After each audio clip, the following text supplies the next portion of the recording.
The Master speaks. Our Zen sect has always cooperated in waging war.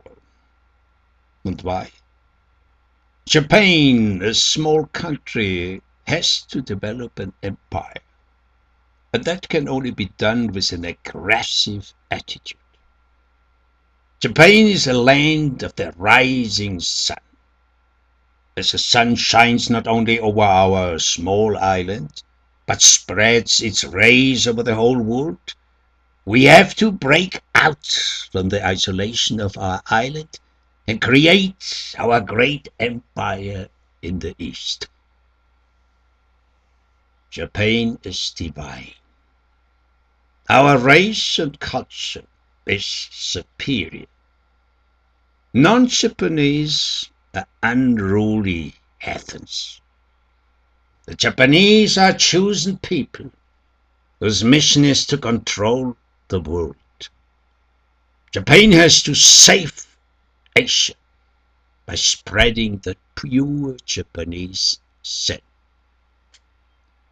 Japan has entered with great reluctance into this present war with China. Japan pursues no egotistic purpose, but seeks to subjugate evil, hostile to civilization, peace, and enlightenment. Now, as Japan is fighting a war against the unruly heathen of China, we all, also its Zen monks, have to show the utmost loyalty to the emperor. This is identical with practicing Mahayana Buddhism, because Mahayana Buddhism is identical with the law of the sovereign. We have to exterminate the red devils, the communists, both in Japan and in China. See the enemies of Japan as unruly heathens who need to be tamed and conquered. Otherwise, we would interrupt the progress of humanity. In the name of religion, our country could not submit to this. Going to war is a religious duty. As I tell you these words, Japan is in its 6th year of its invasion of China. Japan has already conquered Peking and Shanghai. Now Japanese troops are marching towards the ancient city of Nanking, the capital of the Republic of China. They are going to act out the Zen Bushido Creed and treat life and death indifferently. Master, I heard that millions are dying. In a war that is unavoidable, these Chinese heathens who impede Japan are also standing in the way of the progress of humanity. They deserve punishment. Those who oppose Japan oppose also Buddhism. The expansion of Japanese power into Korea, Taiwan, Manchuria, and China is for the benefit of the people of those countries. We as Japanese have to show unquestioning obedience and loyalty to the emperor. Our emperor has to be worshipped as a living God. He is the selfless wisdom of the universe. Imperial law and the Dharma are the same. This imperial way Zen is opposed to the Buddha way Zen. The emperor replaces the Buddha. The loyalty replaces the Dharma. Be loyal to the emperor and you are loyal to the Dhamma. And what is the Sangha? Our nation is the Sangha.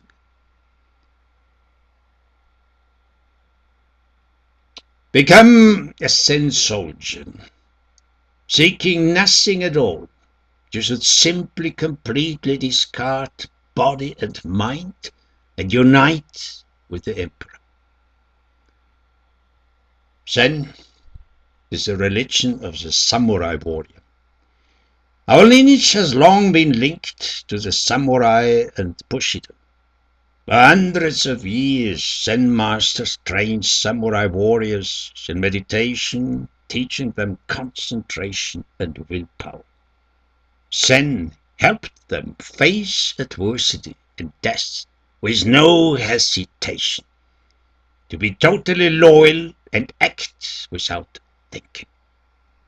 Bushido is a spiritual way of killing. The sword has always been a Buddhist symbol for cutting through the illusion. We as Zen monks enthusiastically embrace war as Zen training. Since everything is one essence, war and peace are identical. War and peace are the same. In war, there is peace. And in peace, there is war. Everything reflects the glory of Buddha, including war.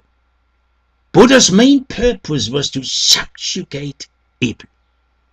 And since the enemies of Japan are inherently evil, war against them is the essence of Buddhism.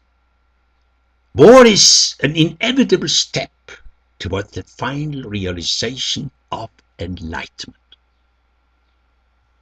This is the just war, and a war of compassion, fought by bodhisattva soldiers against the enemies of Buddha. There is no bodhisattva practice superior to the compassionate taking of life. Those who oppose this war are egotists. Is it not just to punish those who disturb the public order? Whether one kills or does not kill, the precept forbidding killing is preserved. It is a precept forbidding killing that wields the sword. It is a precept that throws the bomb. But Master, the precept throw the bomb? That is astonishing. If killing is done without thinking, in a state of no mind or no self, then the act is an expression of enlightenment. No thinking, no mind, no self, no karma. May you understand?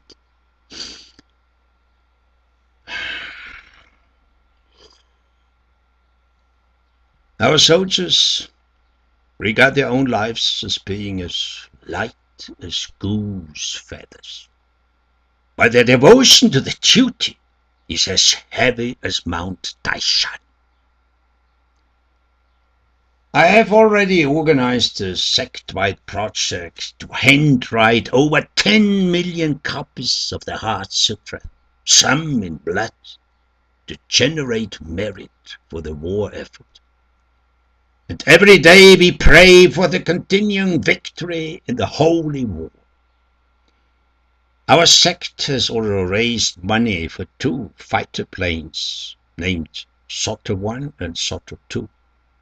Not to be outdone, the Rinzai sect contributed 3 fighter planes to the Imperial Navy. So we will have to raise more money to equal that for a 3rd plane. In Zen, loyalty to one's teacher and the tradition is important. Master, more important than to the Buddha and the Dhamma? Yes. If you question this, you will have to leave the tradition. There is no choice but to wage compassionate wars, which give life to both oneself and one's enemy. Through a compassionate war, warrior nations are able to improve themselves, and war is able to exterminate itself. Zen treats life and death indifferently. It teaches us not to look backward once the course is decided. You don't reconsider, even if it causes pain or is foolish. In Zen, killing is treated with indifference. along with the suffering it creates. I am teaching war Zen. The entire universe is at war. Without plunging into the war, it is totally impossible to know the Buddha Dharma. It is impermissible to forget war even for one instant. Marching and shooting is the highest wisdom of enlightenment. This I call combat Zazen, the king of meditation. For hundreds of years our school has helped to strengthen military power. For centuries Zen was involved in the way of killing. This is the simple truth. The sword that kills is also the sword that gives life. Those who oppose the war are foolish people who can only see one aspect of things and not the whole. The sword is associated with killing. I wonder how it can be related to Zen. Buddhism teaches love and mercy. The art of swordsmanship distinguishes between the sword that kills and the sword that gives life. If an ordinary person uses the sword, he cannot go any further than killing, for he never takes the sword unless he wants to kill. But a spirited person who is compelled to lift the sword is different. For it is really not he who does the killing, but the sword itself. He has no desire to harm anybody. The enemy makes himself a victim. The sword performs automatically its function of justice, which is mercy. It isn't meant just for bringing the peace cherished by sentimentalists. The sword is no more a weapon of self-defense or an instrument of killing. The swordsman turns into an artist. He creates a work of originality. Selflessness makes the killing sword into a life-giving instrument of righteousness. For the man who has mastered the art does not kill. The opponent kills himself. Master, how is that? The enemy is filled with the evil spirit of killing, and so he is killed by his own evil spirit. Master, are all enemies really evil? And what would happen if two enlightened sword masters would fight each other? Would each be killed by the selfless sword of the other? Leave this question to the intellectuals. Master, what about the ethical precepts of Buddhism? Ethics and the other trainings of Buddhist practice are indispensable. Zen, however, avoids dualism.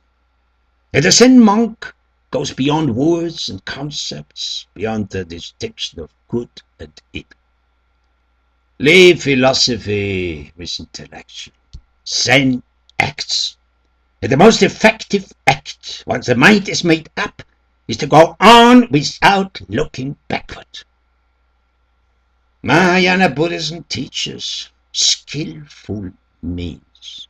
That means it is permissible to break religious rules if a greater good can be obtained. Mahayana also teaches that reality is ultimately shunya, void, empty. Seen truly, life does not have anything substantial. The uplifted sword has no will of its own. It is empty. The man who is about to be struck down is also empty. And so is the one who wields the sword. As each of them is empty. The striking man is not a man. The sword in his hands is not a sword. And the eye who is about to be struck down is like the splitting of the spring breeze in a flash of lightning. I admit weapons are unfortunate instruments. Some people hate them. But when there is no other choice, we have to use them. Killing a man, when there is no other choice, is heaven's way. When a man rides his luck and does evil, you have to strike him down. Because of one man's evil, thousands of people have to suffer. So you kill one man in order to let the thousands live. In such a case, the death-stealing sword becomes a life-giving sword. Master, but in China there are millions being killed. That does not matter. If only one man does evil of millions, then millions have to be killed. But war is meant not to kill millions, but to kill evil. When you attain the no-sword state, you are not concerned anymore with the sword.